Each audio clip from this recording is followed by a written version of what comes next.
नमस्कार, यो एभिन्यूज खबरको सङ्केत हो र तपाईँ अहिले एभिन्यूज एट 2 मा हुनुहुन्छ। म सुभाष नेपाल। प्रारम्भमा मूल खबर। नागरिकता विधेयकमा नेकपाको सहमति। विवाह गरेको 7 वर्षपछि मात्रै अङ्गीकृत नागरिकता दिने निर्णय। वैवाहिक अङ्गीकृत नागरिकता प्राप्त गर्ने। बागलुङमा पहिरोले घर पुरिँदा एकजना बेपत्ता। पहिरो झर्ने क्रम नरोकिएकाले उद्धारमा समस्या।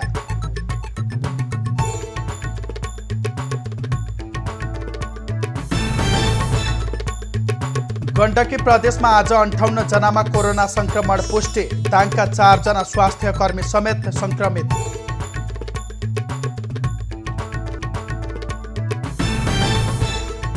ब्राजिलमा एकै दिन 54,000 भन्दा बढी संक्रमित थपिए। मृत्यु हुनेको संख्या 49,000 नाघ्यो।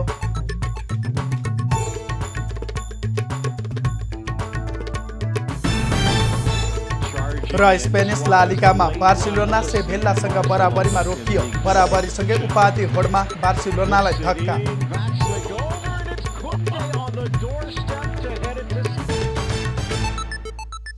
अब खबरको सिलसिला प्रारम्भ गरौँ नेकपाको निर्णय सम्बन्धी प्रसङ्गबाट। सत्तारूढ दल नेकपाले विदेशी बुहारीलाई तत्काल नागरिकता दिन नसकिने निष्कर्ष निकालेको छ। प्रधानमन्त्री निवास बालुवाटारमा शनिबार बसेको नेकपा सचिवालय बैठकले नेपाली पुरुषसँग विवाह गर्ने विदेशी महिलाको हकमा 7 वर्ष देशभित्र बसेको पुष्टि भएपछि आफ्नो विदेशमा रहेको नागरिकता वा त्यस्तै प्रमाणपत्र लिएको भए परित्याग गर्ने कारबाही चलाएको प्रमाणपत्र पेश गरेपछि वैवाहिक व्यक्तिले नागरिकता प्राप्त गर्न उपयुक्त हुने निष्कर्ष निकालेको हो। नागरिक पुरुषसँग विवाह गर्ने विदेशी महिलाको हकमा 7 वर्ष देशभित्र बसेको पुष्टि भएपछि आफ्नो विदेशमा नागरिकता वा त्यस्तै प्रमाणपत्र लिएको भए त्यसलाई परित्याग गर्ने कारबाही चलाएको प्रमाण पेश गरेपछि सम्बन्धित व्यक्तिले वैवाहिक अङ्गीकृत नागरिकता प्राप्त गर्नु उपयुक्त हुन्छ भन्ने निष्कर्ष। नेकपाका प्रवक्ता नारायण काजी श्रेष्ठले सामाजिक, सांस्कृतिक र आर्थिक अधिकार भने विवाह गरेको दिनदेखि नै प्राप्त गर्न सक्ने गरी आवासीय परिचय पत्रको व्यवस्था गर्न सकिने बताए। आर्थिक सम्पूर्ण अधिकार विवाह गरेर आएको दिनदेखि नै अथवा विवाह गरेको दिनदेखि नै प्राप्त गर्न सक्ने गरी उहाँहरूलाई आवासीय परिचय पत्र प्रदान गरिनेछ। 2075 सालदेखि संसदमा विचाराधीन अवस्थामा रहेको नागरिकता विधेयकमा यसअघि राज्य व्यवस्था समितिमा रहेका आफ्ना दलका सदस्यहरूलाई बोलाएर नेकपाका अध्यक्ष द्वयले छलफल गरेका थिए। सबै सांसदहरूले 7 वर्षको अवधिपछि मात्रै अङ्गीकृत नागरिकता दिनुपर्ने बताएका थिए। उक्त प्रावधानमा पछिल्लो समय कङ्ग्रेसले भने असहमति जनाएको छ। बागलुङको फाफरखेत ठोटनेरीमा पहिरोले घर पुरिँदा एकजना महिला बेपत्ता भएकी छन्। शुक्रबार रातिदेखि परेको अविरल वर्षापछि आएको पहिरोबाट जिल्लाको काठेखोला गाउँपालिका 4 तङ्ग्राम फाफरखेतमा रहेको टोप बहादुर पुनको घर पुरिएको थियो। घर पुरिँदा पुनकी 38 वर्षीय श्रीमती विमला पुन बेपत्ता भएकी छन्। आज बिहान गएको पहिरोले घर पुरिँदा विमलाका पति, 1 छोरा र 2 छोरी बाहिर निस्कन सफल भए पनि विमला भने निस्कन नभ्याएको प्रत्यक्षदर्शीले बताएका छन्। हराइरहेकी विमलाको खोजीका लागि नेपाली सेना र प्रहरीको टोली पहिरो स्थलमा पुगे पनि पहिरो खस्न नरोकिएकाले उद्धार कार्यमा कठिनाई भएको जिल्ला प्रहरी कार्यालय बागलुङले जनाएको छ। पहिरोका कारण सो ठाउँका अन्य 2 घरहरू पनि उच्च जोखिममा रहेका छन्। र यसै विषयमा थप जानकारी दिनका लागि यति बेला हाम्रो सम्पर्कमा हुनुहुन्छ हाम्रा संवाददाता बागलुङबाट राजेश चन्द्र राज भण्डारी। राजेश, हराइरहेको महिलाको के कसरी खोजी कार्य अगाडि बढिरहेको छ, जानकारी गराउनुहोस्।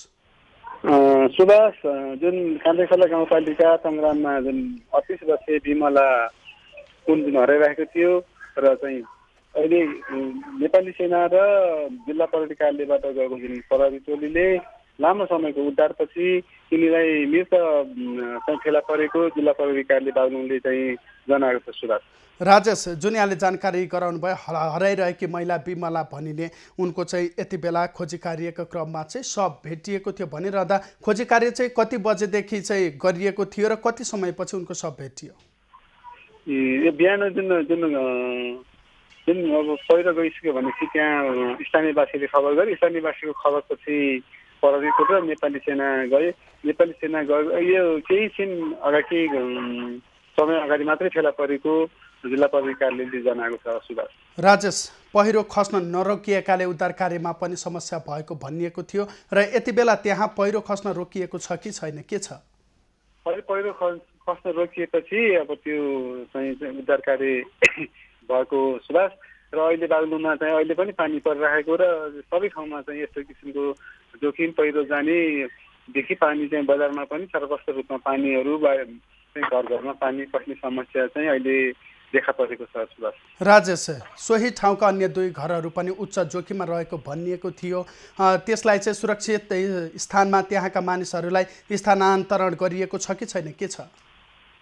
त्यसबारेमा चाहिँ अहिले केही जानकारी गरिएको छैन। देश अहिले त्यहाँ त्यो जुन जोखिममा रहेको भन्ने छ तिनीहरू चाहिँ सबै सुरक्षित रहेकै अवस्था छ। सुभाष अहिले हवस्, जानकारीका लागि धन्यवाद। पछिल्लो जानकारीका लागि तपाईँसँग पुनः जोडिनेछौँ।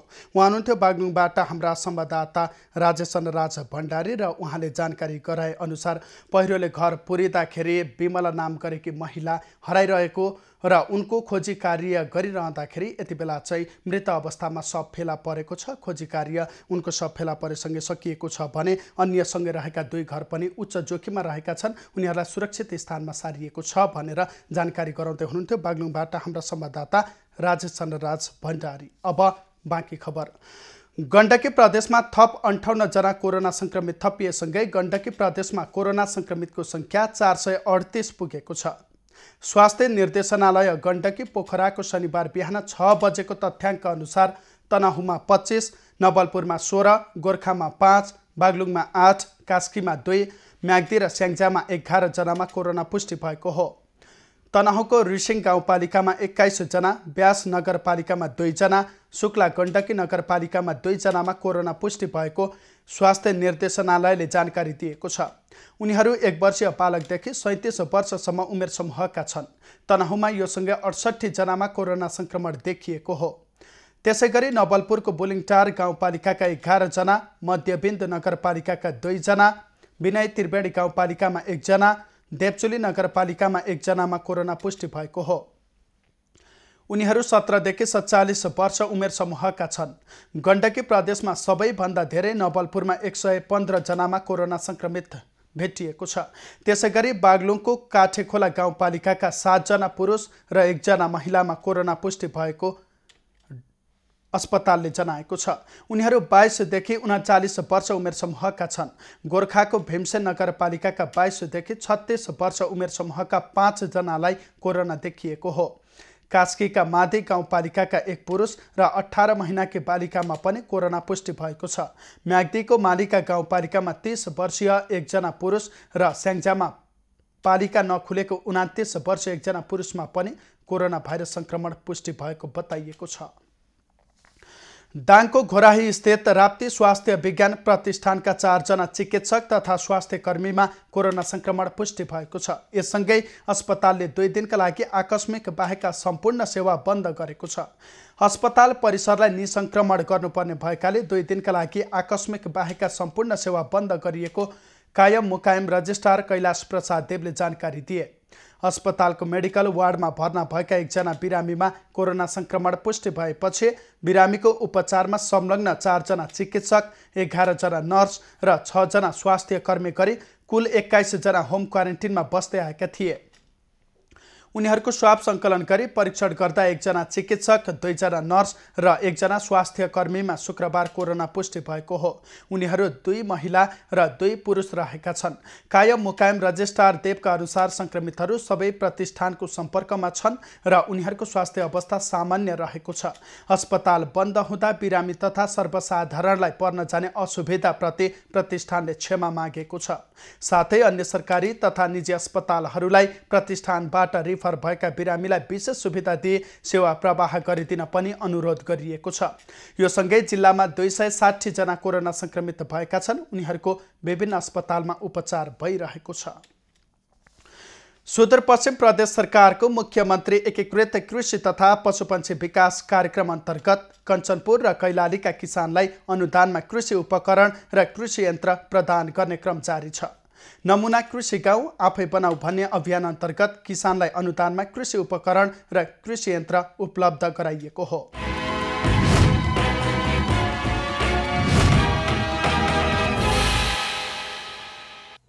नमुना कृषि गाउँ आफै बनाऊ भन्ने अभियान सहित सुदूरपश्चिम प्रदेश सरकारको मुख्यमन्त्री एकीकृत कृषि तथा पशुपक्षी विकास कार्यक्रम र कृषि ज्ञान केन्द्र कञ्चनपुरको आर्थिक सहयोगमा कञ्चनपुर र कैलालीका किसानहरूलाई अनुदानमा कृषि उपकरण र कृषि यन्त्र वितरण गरिन लागि हो। सम्बन्धित क्षेत्रमा गठित कृषक समन्वय समिति मार्फत क्लस्टरबाट माग भएका योजना अनुरूप यन्त्र उपकरण उपलब्ध गराइएको छ। हामीसँग 4वटा क्लस्टर छन्। ती 4वटा क्लस्टरसँग बसेर 4वटा क्लस्टरको माग अनुरूप हामीले चाहिँ नि योजनाहरू मागेका थियौँ। सोही योजना र ती कार्यक्रम अनुरूप हामीले चाहिँ नि कार्ययोजना निर्माण गर्यौं। बहुवर्षीय कार्यक्रम अन्तर्गत केही किसानहरूलाई यो वर्ष अनुदानमा समेटिएको छ भने बाँकी किसानहरूलाई समेत क्रमिक रूपमा समेटिने बताइएको छ। वितरण गरिएका कृषि यन्त्र तथा उपकरणको सदुपयोग गरी कृषि उत्पादकत्वमा वृद्धि गर्न सकिने हुँदा किसानको दक्षता वृद्धि गर्नका लागि अनुदानमा कृषि यन्त्र तथा उपकरण वितरण गरिएको हो।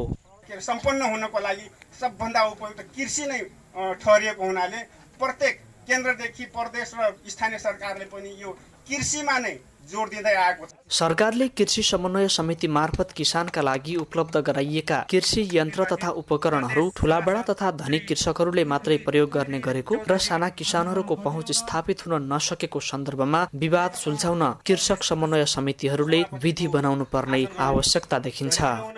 वडाहरूमा चाहिँ यो कार्यक्रम सञ्चालन भएको छ। यो कार्यक्रमका सम्बन्धमा एउटा निर्देशिका कार्यविधि पनि बनेको छ।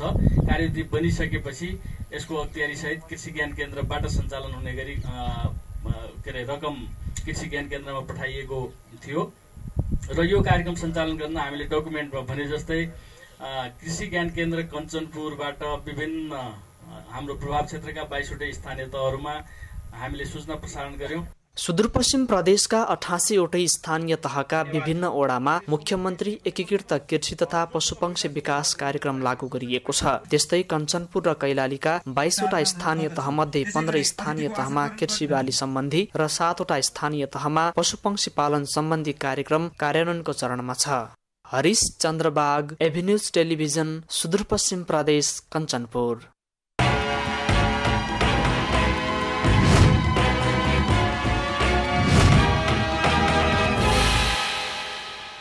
पहाडी क्षेत्रमा पाइने सिस्नो अर्थात् अल्लोको कपडा तयार पार्ने पूर्वी तराईमा रहेको एकमात्र घरेलु उद्योग लकडाउनका कारण बन्द हुने अवस्थामा पुगेको छ।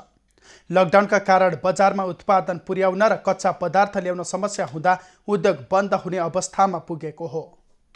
मोरङको सुन्दरहरैचा नगरपालिका 12मा 2071 सालदेखि सञ्चालनमा आएको लुना घरेलु अल्लो कपडा उद्योगको लागि कच्चा पदार्थ पूर्वी पहाडी जिल्लाबाट आउने गरेको छ। सिस्नुको बोक्राको धागो तयार पारेर बनाइने कपडा स्थानीय बजारका साथै काठमाडौँ, दार्जिलिङ, हङकङबाट माग भए पनि लकडाउनका कारण पठाउन नसकेको उद्योग सञ्चालकको गुनासो छ। काठमाडौँ, बुटोल हैन, अब यताको लोकल त लोकल मार्केट भइहाल्यो। त्यतिकै विराटनगरको विशेष आउनुहुन्छ अनि बाहिर अब हामीले हङकङसम्म नै पठाएको छौँ हैन। मार्केटमा त्यस्तो समस्या छैन। मार्केटमा त्यति धेरै समस्या छैन। जुन उपभोक्ताले स्वदेशी भन्दा विदेशी कपडा मन पराउने गर्नाले समेत आफूहरूले मेहनत अनुसारको आम्दानी लिन नसकेको सञ्चालकको गुनासो छ। अल्लोका कपडा साथै ढाका कपडा समेत उत्पादन गर्ने सो उद्योगले विभिन्न किसिमका तालिम दिनुका साथै रोजगारी समेत दिँदै आएको छ। बसिरहेको अब बिना रोजगारी अब फ्री टाइम बसिरहने भन्दा केही गरेर यसो आर्थिक उपार्जन गरौँ, केही अब आर्थिक स्रोतहरूलाई अलिक अब घरको अब के भन्नु आर्थिक स्रोत अलिक बढाउँ गरौँ। स्वदेश तथा विदेशमा समेत माग हुने यस प्रकारका उद्योगहरूको विकास र विस्तारका लागि सरकारी स्तरबाट सहयोग भए आफूहरू उत्पादन बढाउन सक्ने सञ्चालकहरू बताउँछन्। आफ्नै अनुयायीहरूको अपहरण, हत्या र यौन शोषण गरेको आरोपमा प्रहरीको फरार सूचीमा रहेका तपस्वी भनिने रामबहादुर बमजनको खोजीका लागि प्रहरीले उनको सिन्धुलीको आश्रम स्थलमा पटक पटक खानतलासी लिने क्रम जारी राखेको छ। सिन्धुली जिल्लाको कमलामाई नगरपालिका 5 पहिरे स्थित उनको आश्रम स्थलमा रहेका बमजनका अनुयायीहरूलाई खानतलासीका क्रममा प्रहरीले अवैध व्यवहार गरेको बमजनका केही अनुयायीहरूले बताएका छन्। प्रहरीले बमजनको खोजबिनका क्रममा उनको आश्रम स्थलमा छापा मार्ने क्रममा अनुयायीहरूलाई अभद्र व्यवहार गरेको बोधि श्रवण धर्म सङ्घ सिन्धुलीले जनाएको हो। नेपाल प्रहरीको उच्च स्तरीय टोलीले बेपत्ता र हत्या सम्बन्धी मुद्दामा पक्राउ पूर्जी जारी रामबहादुर बमजनको सिन्धुली स्थित आश्रममा कडा निगरानी समेत गरिरहेको छ। आश्रममा रहँदा आनीहरू बेपत्ता बनाएको, हत्या गरेको जस्ता अभियोग लागेका बमजन विरुद्ध जिल्ला अदालत सर्लाहीले पक्राउ पूर्जी जारी गरेपछि उनी रहन सक्ने सम्भावित ठाउँहरूमा प्रहरीले खोजी गरिरहेको छ। सिन्धुलीको पहिरेमा वन क्षेत्र समेत अतिक्रमण गरी करिब 42 बिघा जमिनमा बमजनको आश्रम स्थापना गरिएको छ। सो स्थानमा चिनिया शैलीको भवन बनाइएको आश्रम चारैतिर ठुला पर्खाल र काँडेतारले घेरिएको छ। लकडाउनसँगै शून्य बनेको होटल नै होटलको बजार भनेर चिनिने मुगलिन बजार सरकारले लकडाउन केही खुकुलो बनाएपछि खुल्न थालेका छन्। राजमार्गमा सवारी साधनहरूको चाप बढेपछि मुगलिनका केही होटलहरू सुरक्षित विधि अपनाएर होटल तथा रेस्टुरेन्ट सञ्चालन गर्न सुरु गरेका छन्। होटल रेस्टुरेन्टले खाना तथा खाजा प्याकिङ गरेर बिक्री गर्दै आएका हुन्। मुगलिनमा अधिकांश होटलहरू रहे तापनि केही होटलहरूले मात्र प्याकिङ सिस्टममा होटल सञ्चालन गर्दै आएका छन्। 3 महिनाको लकडाउनले आम्दानीको केही स्रोत नभएका कारण खाना र घर भाडा तिर्न समस्या भएपछि बाध्य भएर सुरक्षित विधि अपनाएर होटल सञ्चालन गरेको होटल व्यवसायीको भनाइ छ। आफू होइन भाडा तिर्नुपर्छ, त्यही भएर हामीले आजबाट प्याकिङ सिस्टम गरेर भए पनि अलिअलि भए पनि चलाउने भनेर। मुगलिनका होटल खुलेपछि राजमार्गमा यात्रा गर्नेहरूलाई पनि राहत भएको छ। सामाजिक दूरी कायम गरी सुरक्षित विधि अपनाएर होटल सञ्चालन गरेमा धेरै भोकाएका यात्रुलाई पनि राहत पुग्ने कतिपयको भनाइ छ। अनि यो 1 मिटरको दूरी कायम गरेर हैन टेबलहरू पनि अलिकति त्यही अनुसारले राखेर गरे भने चाहिँ अझै राम्रो साबुन पानीले हात धुने हैन त्यो व्यवस्था चाहिँ अलिक धेरै ठाउँमा राख्यो भने अझै राम्रो। पहिला जस्तो हैन अलिक त्यो सामानी पनि अब दिने पनि खानी पनि अब मान्छेहरूले दिनु पर्यो। अब पहिला जो खाना दियो भने दिने कुरा पनि भएन। राजमार्गमा विगतको तुलनामा यात्रुहरूको संख्या नगण्य देखिए पनि वर्षाको कारण राजमार्ग अवरुद्ध भइरहने हुँदा मुगलिनमा यात्रुहरूको चाप हुने गर्दछ। एभिन्यूज खबरका लागि मुगलिनबाट विनोद श्रेष्ठको रिपोर्ट। अब बाँकी खबर। आफू निकटलाई स्वास्थ्य सामग्री खरिदका लागि ठेक्का दिन स्वास्थ्य मन्त्रीले कर्मचारीलाई दबाब दिई बोलपत्रको सूचना संशोधन गर्न लगाएको खुलासा भएको छ। मन्त्रीको दबाबपछि स्वास्थ्य विभागले प्रतिस्पर्धी 14वटा कम्पनीमध्ये 11 कम्पनीभन्दा महँगो मूल्य राखेर बोलपत्रमा सहभागी भएको ओम सर्जिकललाई ठेक्का दिएको हो। किट खरिदमा स्वास्थ्य विभागले 11 जेठमा टेन्डर सूचना प्रकाशित गरेको थियो, जसमा कबुलकर्ताले ल्याउने 100वटा पीसीआर र आरएनए एक्सट्राक्सन किट गुणस्तर परीक्षणका लागि सरकारलाई बुझाउनु पर्ने शर्त पनि थियो। तर ताइवानबाट किट आपूर्ति गर्ने ओम सर्जिकलले त्यो प्रस्तुत गर्न सक्ने सम्भावना थिएन, किनभने अहिलेसम्म ताइवानमा बनेका किट नेपालमा प्रयोग नै भएका छैनन्। त्यसैले मन्त्री भानुभक्त ढकालदेखि विभागका पदाधिकारीसम्मको मिले महत्त्वमा 19 जेठमा अर्को सूचना प्रकाशित गर्दै यो शर्त हटाइएको थियो। टेन्डर प्रक्रियामा सहभागी भएका कुनै पनि कम्पनीसँग छलफल नै नगरी ओम सर्जिकललाई ठेक्का दिएको थियो। संसारमा सबैभन्दा चल्ने प्रोडक्ट हो, यो प्रोडक्टलाई मेरो प्रोडक्ट प्राइस पनि कम छ, त्यस पनि मलाई डिस्क्वालिफाई गरेको हो भने आई डोन्ट नो यो कसरी गरियो, कुनै क्राइटेरिया हुनु पर्यो या त हामीसँग कुरा गर्नु पर्यो हामी त्यसको लागि अगाडि आउँछौँ। ल ठिक छ, मेरो पल्ट कसरी डिस्क्वालिफाई गर्नुहुन्छ भने मलाई बुझाइदिनु पर्यो, उहाँहरूले सिकाइदिनु पर्यो। हामीलाई हाम्रोबाट कसरी, हामी त टेस्ट गर्न पनि तयार छौँ। त्यतिले मात्रै ओम सर्जिकलले ठेक्का पाउने नदेखिएपछि विभागले दोस्रो पटक 24 जेठमा अर्को सूचना प्रकाशित गर्दै आरएनए एक्सट्राक्सन किटको मापदण्डको शर्त समेत घटाएको थियो। अघिल्ला सूचनाहरूमा आरएनए किटको इल्युसन भोल्युम 30 माइक्रोलिटर हुनुपर्ने शर्त थियो, तर त्यसलाई घटाएर 6 माइक्रोलिटर पुर्याइयो। जबकि विश्व स्वास्थ्य संगठनले समेत कोरोना संक्रमण भए नभएको जाँच्न आरएनए एक्सट्राक्सन इल्युसन न्यूनतम पनि 10 माइक्रोलिटर हुनुपर्ने मापदण्ड तोकेको छ। तर कोरोना भाइरस महामारी फैलिएको समयमा त्यसको नियन्त्रण गर्नुभन्दा सरकार भ्रष्टाचारमा लिप्त भएको ट्रान्सपरेन्सी इन्टरनेसनल नेपालका अध्यक्ष खेमराज रेग्मीको भनाइ छ। अघिल्ला चाहिँ जुन चाहिँ 11औं नम्बरसम्मका छन् उनीहरू पनि चाहिँ स्वास्थ्य सामग्री आपूर्ति गर्ने व्यवसायमा लागेका व्यक्तिहरू चाहिँ देखिन्छन्। यसरी कुनै एकैचोटि चाहिँ 12औं नम्बरको व्यक्तिलाई चाहिँ दिइयो भन्ने कुरा यो ज्यादै नै चाहिँ शङ्कास्पद चाहिँ छ। यसमा चाहिँ अनियमितता भएको छैन होला भनेर आशंका गर्ने चाहिँ ठाउँ चाहिँ छैन। ओम सर्जिकलले ल्याउने ताइवानी कम्पनीका किट यसअघि नेपालमा कहिल्यै प्रयोग भएका छैनन्। तिनको विश्वसनीयतामा परीक्षण पनि गरिएको छैन। नेपालमा अहिलेसम्म चिनिया कम्पनीका आरडीटी पीसीआर र आरएनए एक्सट्राक्सन किट मात्र प्रयोग भइरहेको छ। विभागले किट खरिदका लागि टेन्डर गरेपछि 14 कम्पनीले प्रस्ताव पेश गरेका थिए। सबैभन्दा सस्तो हाम्रो बालाजी जेबीले आरटीपीसीआर प्रति किट 886 रुपैयाँ र आरएनए एक्सट्राक्सन प्रति किट 212 रुपैयाँमा उपलब्ध गराउन सकिने प्रस्ताव गरेको थियो। तर विभागले 556 रुपैयाँ महँगो आरसीटीपीसीआर प्रति किटको 1277 र आरएनए एक्सट्राक्सन प्रति किटको 377 रुपैयाँ कबुल गरेको ओम सर्जिकललाई नै ठेक्का दिएको छ। कोरोना संक्रमितको संख्या दिनानुदिन बढ्दै गएपछि स्थानीय तहहरूले आफैले आइसोलेसन कक्ष निर्माण गर्न सुरु गरेका छन्। प्रदेशले स्थापना गरेको कोरोना अस्पतालमा उपचार गर्न स्थानको अभाव हुन थालेपछि धनगढी उपमहानगरपालिका आइसोलेसन कक्षहरू निर्माणमा जुटेको छ। कैलालीको धनगढी उपमहानगरपालिकाले आफ्नै आइसोलेसन कक्ष सञ्चालनका लागि तयारी तीव्र पारेको छ। आइतबारसम्म सञ्चालनमा आउने गरी धनगढी उपमहानगरपालिका 15 मा रहेको जडीबुटी प्रशोधन केन्द्रमा तत्कालका लागि 28 शैय्याको आइसोलेसन कक्ष निर्माण गर्न लागि हो।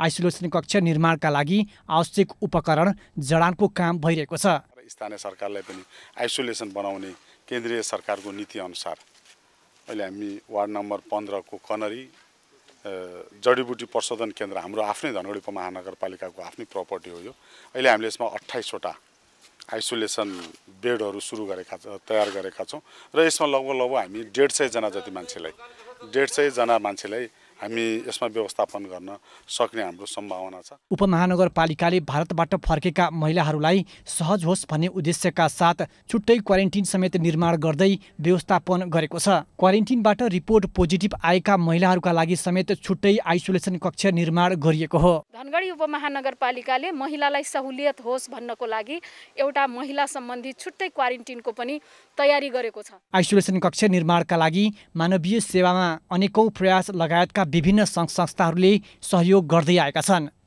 विवेक नागरी, कैलाली। नुवाकोटको दुर्गम दुप्चेश्वर गाउँपालिकाका महिला पछिल्लो समय प्रसुति सेवा लिन स्वास्थ्य संस्था पुग्न थालेका छन्। घरमै प्रसुति गराउने यहाँका महिलाले पछिल्लो समय स्वास्थ्य संस्थाबाटै सम्बन्धी सेवा लिन सुरु गरेका हुन्।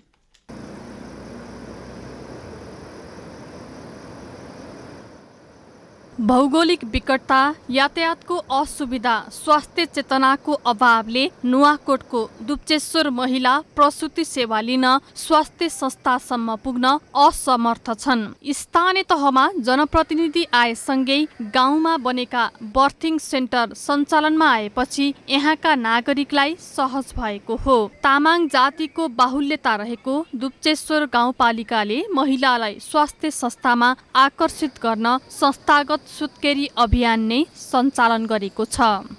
मृत्युदरलाई चाहिँ कम गराउने, सुरक्षित मातृत्वलाई चाहिँ हामीले कायम गराउने, त्यो हिसाबले चाहिँ बर्थिङ सेन्टरहरूलाई चाहिँ अर्को ठाउँमा पनि थप गरेर जस्तै विकट एउटा घ्याङ फेदीमा पनि अहिले हामी बर्थिङ सेन्टर चलाएर सञ्चालनमा ल्याएका छौँ। पछिल्लो समय कोरोना महामारीका कारण स्वास्थ्य संस्थामा आइपुग्न समस्या नहोस् भनेर गाउँपालिकाले महिला स्वयंसेविकालाई परिचालन गरेको छ। गाउँपालिकाको केन्द्र समुद्रटारमा सुविधा सम्पन्न स्वास्थ्य चौकी सहित गाउँपालिकाका विभिन्न ओडामा हाल बर्थिङ सेन्टर सञ्चालनमा रहेका छन्। एबी न्यूज खबरका लागि नुवाकोटबाट श्रीराम नेपालको रिपोर्ट। भोजपुरको पौवादुङमा गाउँपालिकामा आर्थिक रूपमा पिछडिएका समुदायलाई लक्षित गरी सिपमूलक तालिम सञ्चालन गरिएको छ। घरेलु तथा साना उद्योग कार्यालयसँगको सहकार्यमा गाउँपालिकाका सबै ओडामा ढाका बुनाई तथा सिलाइ कटाइ सम्बन्धी तालिम सञ्चालन गरिएको हो।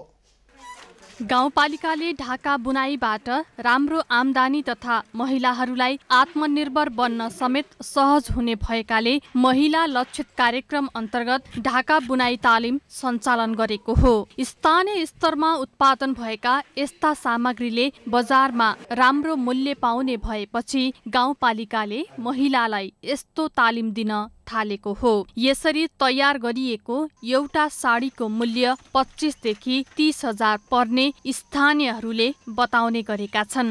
तालिमले दलित, आर्थिक स्तर कमजोर र असहाय वर्गका महिलाहरूलाई आर्थिक रूपमा सबल गर्नको लागि सहयोग पुग्ने गाउँपालिकाले जनाएको छ।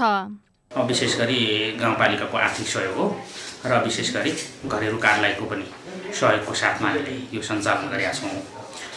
यो चाहिँ विशेष गरी महिला उद्यमशीलतालाई लक्षित गरेर महिला दिदीबहिनीहरूलाई अलिकति केही प्रोत्साहनहरू छ, हामी पनि केही गरी खान सक्ने भयौँ भन्ने एउटा उद्देश्य बोकोस् अथवा आफ्नो लक्ष्य पूरा गरोस् भन्ने उद्देश्यका साथ चलाइएको छ। स्थानीयलाई सबै क्षेत्रबाट आत्मनिर्भर तथा स्वरोजगार बनाउने उद्देश्यले यस्ता विभिन्न खाले सिपमूलक तालिम सञ्चालन गरिएको गाउँपालिकाको भनाइ छ। घरेलु उद्योगलाई प्रवर्धन गर्दै ग्रामीण भेगका महिलालाई लघु उद्यममा प्रोत्साहन गर्ने उद्देश्यले गाउँपालिकासँगको सहकार्यमा तालिम सञ्चालन गरिएको घरेलु तथा साना उद्योग विकास कार्यालय भोजपुरले जनाएको छ। करिब 40जना सहभागी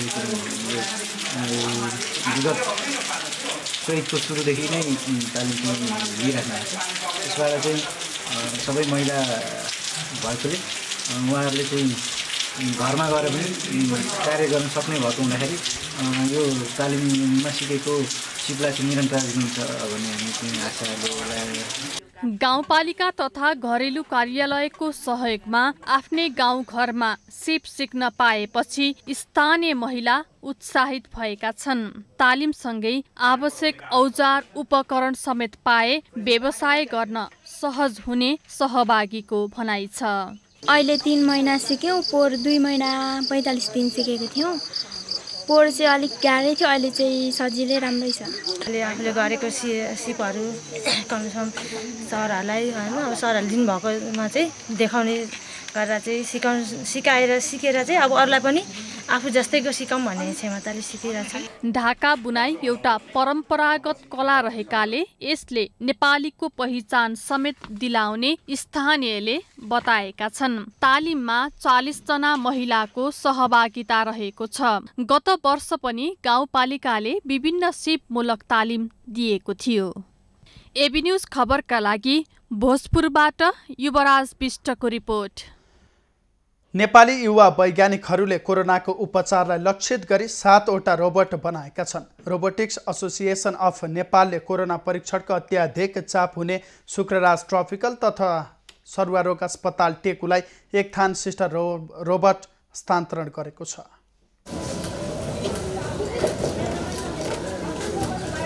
यो हो सिस्टर रोबोट। कोरोना संक्रमणको चौतर्फी त्रास बढिरहेको बेला यो सिस्टर रोबोटले बिरामीको शय्यासम्म पुगेर उसलाई विविध सेवा प्रदान गरिरहेको छ।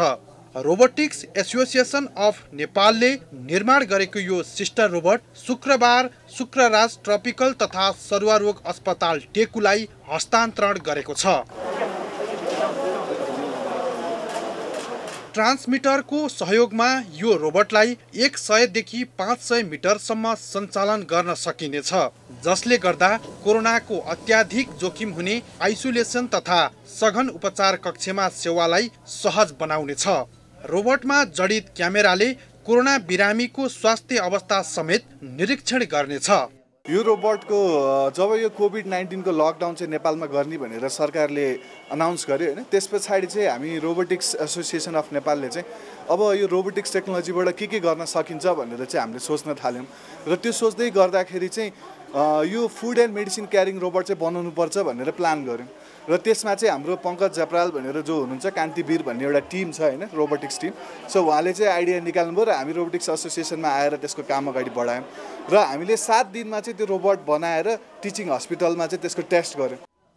5 जनाको समूहमा रहेका नेपाली युवा वैज्ञानिकहरूले 2077 चैत 30 गते सिस्टर रोबोटको पहिलो परीक्षण गरेका थिए। युवकहरूको यो समूहले 7 वटा सिस्टर रोबोट बनाइसकेको छ। कोरोना संक्रमित बिरामीले आफ्नो हातलाई रोबोटमा जडित सञ्चालित यन्त्रको माध्यमबाट सेनिटाइजरले सफा गर्न सक्नेछन्। साथै रोबोटमा राखिएको ट्याब्लेटको सहायताले नर्स तथा स्वास्थ्य कर्मीसँग कुरा समेत गर्न मिल्नेछ। यसैगरी फोहोर व्यवस्थापनको लागि रोबोटमा राखिएको डस्टबिनको समेत प्रयोग गर्न सकिनेछ। सिस्टर रोबोट तत्काल कोरोना संक्रमितको उपचारमा प्रयोगमा ल्याइने शुक्रराज ट्रपिकल तथा सरुवारोग अस्पतालले बताएको छ। खास गरेर हाम्रो आइसियु र चाहिँ आइसोलेसनमा रहेका 50 वटा बेडमा रहेका संक्रमित व्यक्तिहरूलाई यसले चाहिँ औषधि डिस्पेन्सिङ गर्ने, त्यसपछि अब खानेकुरा पानीहरू दिने, त्यसपछि उसँग कम्युनिकेसन गर्नको लागि पनि यहाँ जुन अहिले डिभाइसहरू देखिएको छ त्यसले एकदमै सहयोग पुग्छ भन्ने मैले विश्वास लिएको छु। यसअघि रोबोटिक्स एसोसिएसन अफ नेपालले बनाएको पहिलो सिस्टर रोबोट प्रदेश 3 हेटौडाको प्रादेशिक अस्पताललाई प्रदान गरेको थियो। त्यस्तै दोस्रो रोबोट सशस्त्र प्रहरी बल विशेष अस्पताललाई 2 लाख रुपैयाँमा बिक्री गरेको थियो। लकडाउन खुकुलो भएपछि वीरगञ्जमा कोरोना भाइरसको उच्च जोखिम देखिएको छ। बजार खुलेसँगै मानिसको भिडभाड बढ्दा जोखिम पनि बढेको हो।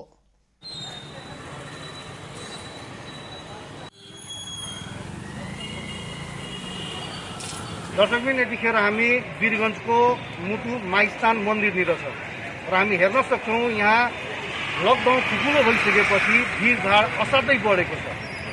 पसलहरू खुल्नुको साथै होटेल रेस्टुरेन्टहरू पनि सञ्चालनमा आइसकेका छन्।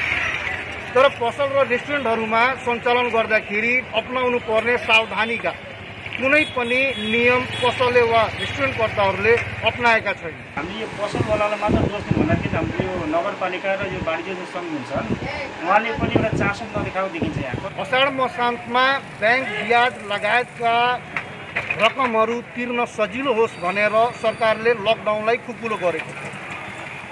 तर यतिखेर लकडाउन खुकुलो भइसक्दाखेरि पर्सा जिल्ला पनि कोरोनाको उच्च जोखिममा रहेको यथावत नै छ। लकडाउन खुकुलो हुन साथै के गर्नु भने उहाँले कुनै पनि किसिमको यो सेनिटाइज गर्नुपर्छ, यो खालि के भने भ्यान लिएर आउने, पुलिस लिएर आउने, हुलदङ्गा गर्ने र बन्द गरिदिने। जस्तो लकडाउन खुकुलो भयो त्यसपछि कुनै पनि किसिमको चासो नदेखाएको देखिन्छ। यहाँको महानगरपालिका लगायतका संस्थाहरूले अहिले चाहिँ जनचेतना जगाउनु पर्ने आवश्यकता देखिएको छ। तर महानगरपालिकाका मेयर विजय कुमार सरौगी भने यतिखेर पीसीआर मेसिनको रकम उठाउनैमा व्यस्त छन्। क्यामेरा पर्सन नयनको साथमा राजन रौनियार पर्सा। प्रदेश 2 सरकारले बाराको पथलैयामा रहेको प्रदेश स्वास्थ्य तालिम केन्द्रलाई ट्रमा सेन्टर अस्पताल बनाउने भएको छ। प्रदेश सरकारले बजेटमा 2 करोड रुपैयाँ विनियोजन गरेपछि तालिम केन्द्र ट्रमा सेन्टर बन्ने भएको हो। राजमार्गमा हुने दुर्घटनाका कारण घाइतेहरूको समयमै उपचार नपाएर ज्यान जाने गरेपछि त्यसमा कमी ल्याउन पूर्व पश्चिम राजमार्गसँगै जोडिएको पथलैयाको स्वास्थ्य तालिम केन्द्रलाई ट्रमा सेन्टर बनाउन लागि हो। आउँदो भदौबाटै अस्पताल निर्माणको काम सुरु गर्ने प्रदेश सरकारको तयारी छ। पथलैया भनेको पूर्व पश्चिम राजमार्ग र त्रिभुवन राजमार्ग, यो दुईटै लोकमार्गको अत्यन्त मध्यम ठाउँमा रहेको र अत्यन्त दुर्घटनाग्रस्त क्षेत्र रहेको उद्योग, कल कारखाना, सवारीको चाप, यो सबै हिसाबले एक्सिडेन्टमा मान्छेको ज्यान जोगाउनको लागि पतलैया ट्रमा सेन्टरको अत्यन्त आवश्यकता थियो। त्यसलाई हामीले पटक पटक प्रदेश सरकारको ध्यान आकर्षण गराउँदै आएका थियौँ। प्रदेश सभासद प्रदेश स्वास्थ्य तालिम केन्द्र पनि महत्त्वपूर्ण कार्यालय भएकाले यसको व्यवस्थापनमा पनि ध्यान दिन जरुरी रहेको केन्द्रका पदाधिकारीको भनाइ छ।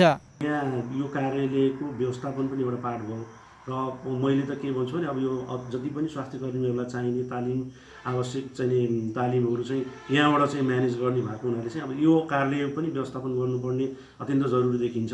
2 बिघा 4 कट्ठा क्षेत्रफलमा रहेको उक्त तालिम केन्द्रमा 72वटा कोठा, 3वटा हल, कम्पाउन्ड सहितको खुल्ला स्थान र बगैँचा रहेको छ। निजी शिक्षण संस्थाहरूले अनमी, अहेब र नर्सहरू जस्ता प्राविधिकहरूको अध्ययन, अध्यापन र तालिम गराउन थालेपछि यो तालिम केन्द्र केही वर्ष यता प्रयोगविहीन जस्तै बन्दै आएको छ। इन्दीप कोइराला, बारा। सडक विस्तारको क्रममा भएको लापरवाहीले बागलुङका कतिपय धार्मिक संरचना जोखिममा परेका छन्। बिहिबारदेखि भएको अविरल वर्षाका कारण बागलुङ नगरपालिका 4 कुडुले स्थित रङ्ग बैकटेश्वर मन्दिर तथा शालिग्राम सङ्ग्रहालय पहिरोको जोखिममा परेको हो। अविरल वर्षासँगै शुक्रबार दिउँसो मन्दिर परिसरको करिब 20 मिटर पर्खाल भत्केको छ। प्रदेश सरकारले 42 करोड सहयोगमा बागलुङ नगरपालिका वडा नम्बर 4 कुडुलेदेखि वडा नम्बर 5 मालिका जोड्ने सडक विस्तार गरी महिनौसम्म मेसिनरी वाल नलगाउँदा पहिरो गएको हो। मेसिनरी वाल लगाउन ढिला हुँदा मुक्तिनाथ वेद विद्याश्रम, रङ्बे कटेश्वर मुक्तिनाथ मन्दिर र हालै निर्माण भएको शालग्राम सङ्ग्रहालय जोखिममा परेको छ। वर्षा धेरै भयो अनि 3वटा मुख्य कारण हो, जसले अहिले गौशाला अनि यो शौचालय, स्नानघर, पिपलको चौतारी, यो बिजुली सबै चिज धरापमा परेका छन् र बिजुली त ढलिसकेको। सडक बनाउने जिम्मा पाएको काठमाडौँ कन्स्ट्रक्सनले लकडाउनका कारण मजदुर अभाव भएकाले सडक निर्माणमा ढिलाइ भएको जनाएको छ। दिनहुँ जसो पानी पर्न थालेपछि गाउँ गाउँमा पुग्न खनेको सडक यति बेला कुडुलेवासीका लागि धराप साबित भएको स्थानीयवासीको भनाइ छ। पूर्व जग्गा बेस खनिँदा पहिरो गयो, जम्मै हामी एकदम चिन्तितमा छौँ। जुन जहाँले चाहिँ खबर गरिदिनु पर्छ तपाईँहरूले पनि यसो हजुरबाट पनि सहयोग धेरै होस्। पहिरोका कारण केन्द्रीय प्रसारण लाइनको विद्युत, केबल, इन्टरनेट समेत अवरुद्ध भएको छ। विद्युतको 2वटा पोल ढलेका छन्। सडक विस्तारको क्रममा ढिलाइ हुँदा कुडुलेका आधा दर्जन घर पहिरोको जोखिममा परेका छन्। पहिरोको कारण करिब 9 करोडको लागतमा हालै निर्माण भएको रकबै कटेश्वर मुक्तिनाथ मन्दिर, 7 करोडको लागतमा बनेको शालिग्राम सङ्ग्रहालय र संस्कृत विषयमा कक्षा 10 सम्म अध्यापन हुने मुक्तिनाथ वेद विद्याश्रम जोखिममा परेको हो। खास गरी यो बाटैले गर्दाखेरि जुन वाल यो तल बेस खनिदियो अनि माथि आड नभएको कारणले नै यो पहिरोले आएर ठुलो क्षति भएको छ र यहाँ हालेका चन्दादाताहरू निराश भएका छन् र हामी पनि यो मन्दिर पनि अब पुरै पनि जाने हो कि पुरै तलैसम्म भन्ने हामी पनि त्यसमा अलि दुःखदायी भएका छन्। भिरालो पाखोमा प्राविधिक बिना डोजर चलाउँदा जोखिम बढेको स्थानीयले बताएका छन्। उनीहरूले राष्ट्रिय सम्पत्तिको रूपमा रहेको मन्दिर र विद्यालयको संरक्षण हुनु आवश्यक रहेको बताएका छन्। राजेश राज भण्डारी, बागलुङ। अबको पालो एभिन्यूज एट मौसमको। एभिन्यूज एट मौसमको साथमा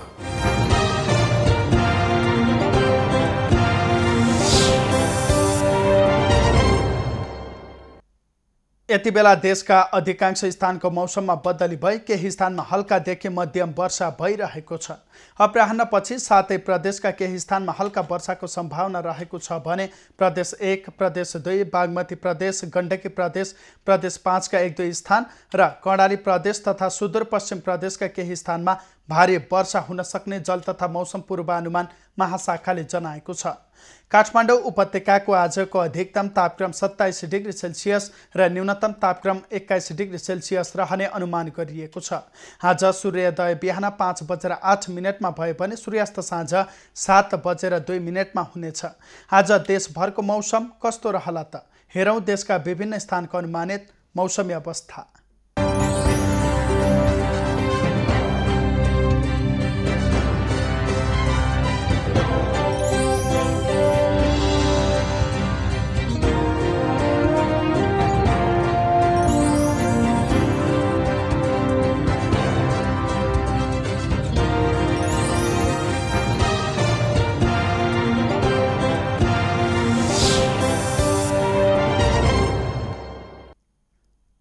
अहिलेलाई खबरको क्रम यति नै। एभिन्यूज खबरका यी सहित अन्य विस्तृत खबरका लागि www.avnews.tv लगइन गर्न सक्नुहुनेछ।